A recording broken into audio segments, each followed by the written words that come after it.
Friends, আজকে বুধবার বিকেল না সন্ধ্যে 6টা বাজে, কারণ আজকে বন্ধ ছিল, তাই একটু দেরি করেই বেরোচ্ছি 6টার পরে। আর ওই যে ওখানে ওয়েট করছে।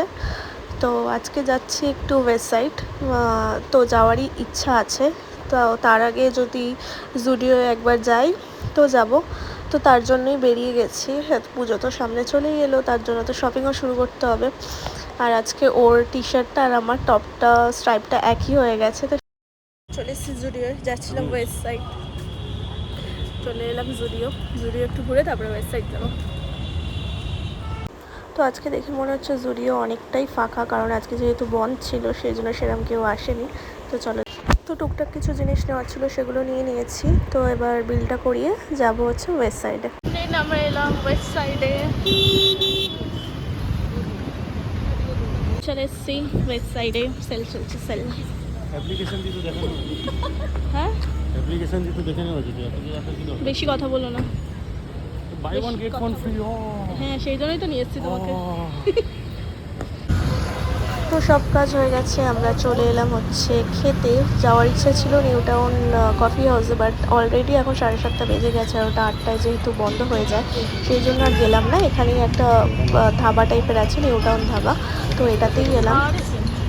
তো এখান থেকেই খাবার অর্ডার করেছি, একটা কম্বো ছিল, পিৎজা, চিকেন উইংস, এরকম কিছুর একটা।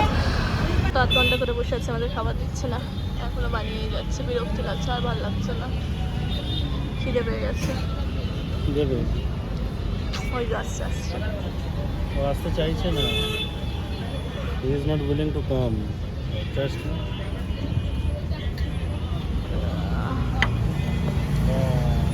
কোল্ড ড্রিঙ্কসটা এখন নাকি আমার পরে? খাওয়া দাওয়া হয়ে গেছে, এবার আমরা বেরিয়ে যাচ্ছি, বাড়ি যাচ্ছি। চল করো বাড়ি গেলে চলো। এই মেয়েটা যে নর্দমায় পড়ে গেছে, বল কি আর বলবো।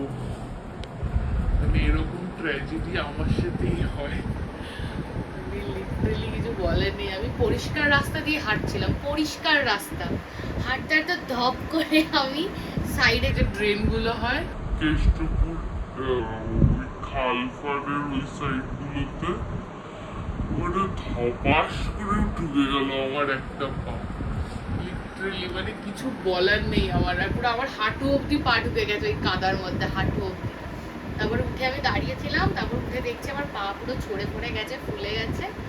এবার আর কি করবো, আমি হাঁটতে পারছিলাম না, লিটারালি আমি হাঁটতে পারছিলাম না, কালকে ওরকম অবস্থা আমার। তবে আমি একটা বন্ধুকে ফোন করে বললাম, ভাই একটু আয়, এসে আমাকে একটু নিয়ে চলো। তারপর ও আসলো, তারপরে আমি যাচ্ছিলাম হচ্ছে কেক দিতে, কাস্টমারের বাড়ি অবধিও পৌঁছাতে পারলাম না, কাস্টমার যাওয়ার আগেই আমি নর্দমায় পড়ে গেলাম কেক নিয়ে ধপাস করে। তারপর কাস্টমারকে ফোন করে বললাম, তুমি একটু আসো, এসে নিয়ে যাও, এই হয়েছে। তারপরে আবার সে আসলো, এসে কেক নিয়ে গেল, এসে আমি বলছি তুমি সাবধানে যেও, তুমি যেতেই পারছি না, সাবধান। তারপরে লেংড়ি হয়ে গেছে। কি করবো, এখানটা মানে পুরো এই জায়গাটা আমি দেখাতে পাচ্ছি না, যাই হোক, বাট এই জায়গাটা পুরো ফুলে গেছে, একদম ফুলে কেটে গেছে। তারপর বন্ধুটা আসলে এসে আমাকে বাড়ি ছেড়ে দিয়ে গেল। আমার সাথে মানে একটা ভদ্র মানুষ রাস্তা দিয়ে হাঁটতে হাঁটতে কি করে নর্দমায় পড়ে যায়। পাকা হলে আর আমি বুঝতে পারিনি অ্যাকচুয়ালি ব্যাপারটা, কাঠ দেওয়া ছিল। এবার আমি পার হতে গেছি, কাঠের ওপরে পাটা আমি খেয়ালও করিনি, আমি জাস্ট হালকা একটা পাটা দিয়েছি আর কাঠটা ভেঙে ধপাস করে ঢুকে গেছে। কি বলবো, কি আর করা যাবে, লেংড়ি লেংড়ি হাঁটতে হয় যতদিন আছি।